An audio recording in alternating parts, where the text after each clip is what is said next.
1 Kings chapter 21. Ang ubasan ni Naboth. May isang ubasan sa Jezreel na katabi ng palasyo ni King Ahab sa Samaria. Si Naboth ang may-ari nito. Minsan, sinabi ni Ahab kay Naboth, "Akin na lang ang ubasan mo para gawin kong taniman ng gulay. Tutal, malapit lang ito sa palasyo ko. Papalitan ko na lang ng mas magandang ubasan o kaya kung gusto mo, babayaran ko na lang sa presyo nun." Pero sumagot si Naboth kay Ahab, "Hindi po pwede. Di po papayag si Lord na ibenta ko sa iyo ang pamana ng mga ancestors ko." Umuwi si Ahab na galit at masama ang loob dahil sa sagot ni Naboth sa kanya. Humiga si Ahab, nagtakip ng mukha at ayaw kumain. Nilapitan siya ng asawa niyang si Jezebel at sinabi, "Bakit sobrang lungkot mo at ayaw mong kumain?" Sumagot si Ahab, "Nakausap ko kasi si Naboth na taga Jezreel. Sabi ko, bibilhin ko yung ubasan niya o kaya, kung gusto niya, papalitan ko yon ng ibang ubasan. Tapos, sabi niya, hindi niya daw ito ibibigay." Sabi ng asawa niyang si Jezebel, "Hari ka ba ng Israel o ano? Tumayo ka na at kumain. Huwag ka nang malungkot. Ako na ang magbibigay sa iyo ng ubasan ni Naboth na taga Jezreel." Kaya gumawa ng mga sulat si Jezebel na si Ahab ang nakapirma. Nilagyan niya ang mga ito ng seal ni Ahab at pinadala sa mga elders at mayayamang nakatira sa city ni Naboth. Sabi sa mga sulat, "Sabihin niyo sa mga tao na mag-gather para mag-fasting at paupuin niyo si Naboth sa unahan ng mga tao. Kumuha kayo ng 2 walang kwentang tao na uupo sa tapat ni Naboth para mag-akusa sa kanya.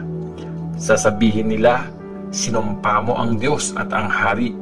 Tapos, ilabas niyo siya mula sa city at batuhin hanggang mamatay." Sinunod ng mga elders at mayayamang tao ng city ang utos ni Jezebel, gaya ng nasa sulat na pinadala sa kanila.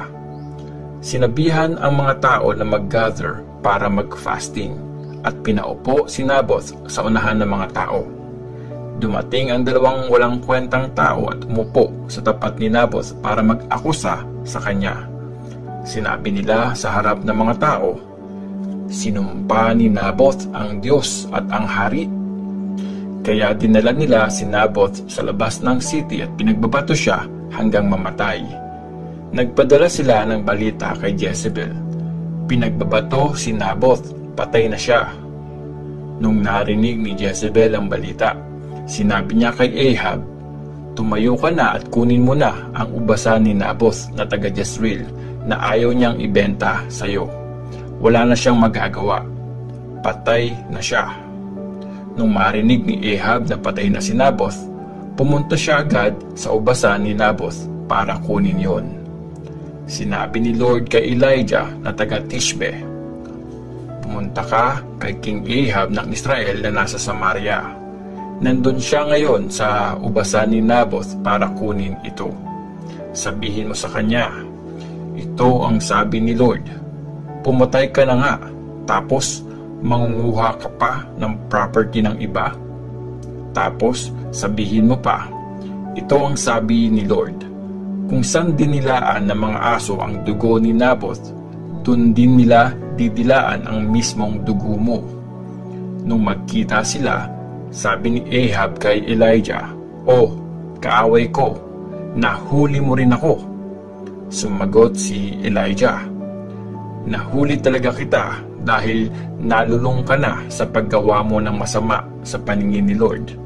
Sabi niya, "Makikita mo, papadalhan kita ng disaster. Papatayin kita at uubusin ko sa Israel lahat ng lalaki sa angkan mo, alipin man o malaya.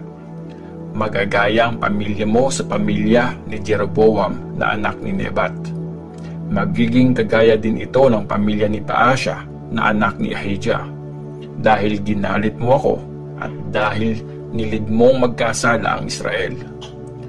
Para kay Jezebel, sabi ni Lord, kakainin si Jezebel ng mga aso sa loob ng city ng Jezreel.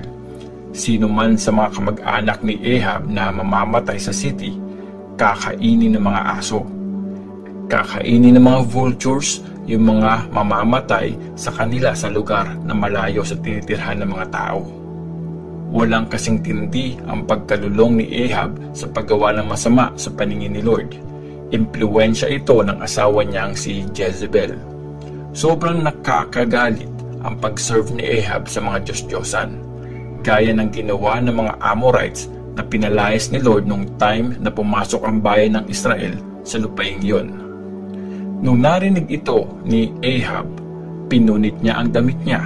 Nagsuot siya ng damit panluksa, nag-fasting at humiga sa sako.